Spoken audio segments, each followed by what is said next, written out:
Hinay-hinay nga gihawas sa mga rescuer sa Urban Search and Rescue sa Central 911, Bureau of Fire Protection, Special Rescue ug taga City Disaster Risk Reduction and Management Office gikan sa lawom nga sapa kining lawas sa usa ka lalaki nga gisulod og cadaver bag pasado las 10 kaganihang buntag atol sa gihimong retrieval operation sa mga biktima nga nadatugan og bakal sa nahugma ka ginakonstruct nga steel bridge sa sitio Kibakak, Barangay Malamba, Marilog District, Davao City kagahapon sa hapon Hulyo 24. Giila ang nahawas nga biktima nga usa ka Elmer Saison, 44 anyos, foreman nga taga Banay-Banay, Davao Oriental. Pagkalas 11:50, lain nga patayng lawas na sab ang nakuha sa mga rescuer gikan sa nahugmak nga tulay.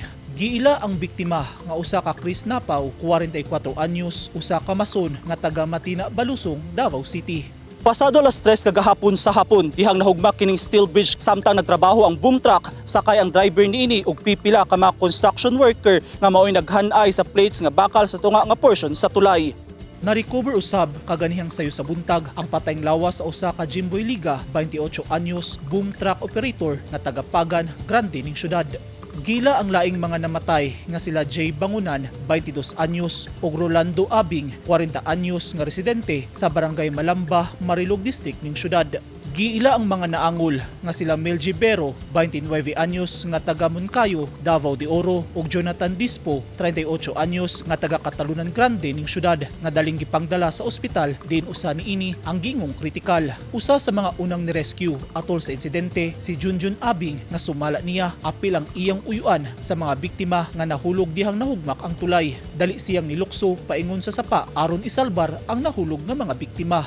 Pag abot ng order wala pa mga nakakuan dito, nakalukso dito kay nagsipay lang kaguliyang pa lang kag pisin.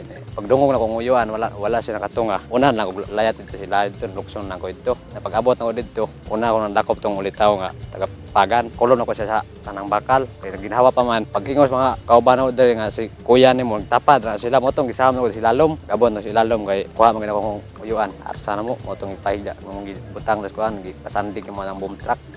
Kanang nangabilin dia nakuha na mo na gapon nakliring ang tanang mga gapon. Ang problema lang kay di gina mo mubira kay naipit ba. Sumala ni Nuli Abing ang igsuon sa usa sa mga biktima nga si Rolando Abing nga nakalitan sila sa panghitabo. Sumala niya nga kusog ang lagubo ang ilang nadunggan diyang nahugmak ang tulay kagahapon. Nailo sa iyang igsuon ang siyam ka mga anak niini. Dito rami ako sa ibabaw sa akong balay. Yan, nabati na ko tong lagubo. Speak na nako nga may bagsak ang kuan tulay. Mutong dagan day mi dire kauban ako akong anak duha kay naibalo man ko nga akong igso nagidihan ng trabaho. Diretso na lang gid mi dito, naog sa ubos, rescue na mo dito. Nya mo to pag abot na mo dito, tungod daghan pa man tawo. Itawag na lang ko og sulbabida, mo to akong gitawag sila ha. Sa aming sulbabida dito primero duha. Mo to ang gisiguro na ko rescue, ang akong igsuon og katong iyang kauban. Grabe man, anay duha nga angol, may pa man siya mo istorya. Akong gina-relax lang mo diha kay mo quiz patag laing nga sulbabida.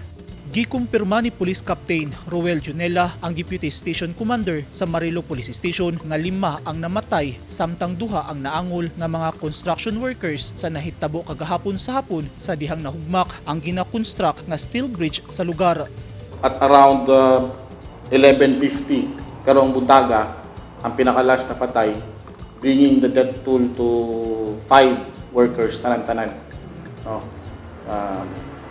Ano siya ang last report na nakuha na ko sa investigator sa field. At the moment bumagsak yung bridge kasi, ito agad yung nahulog sa baba. No?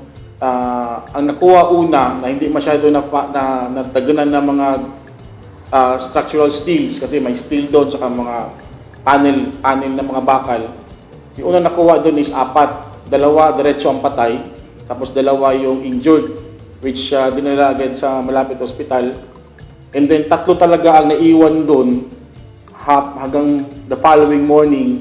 Kasi nga, the problem is, yung 3, nasa baba talaga sila. Nadaganan sila ng mga bakal and the panel boards and the boom truck.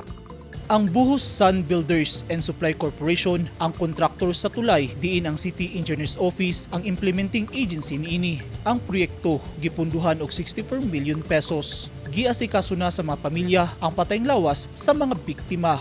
Eugene Hinutan, Newsline Philippines, Davao Region. Stay safe.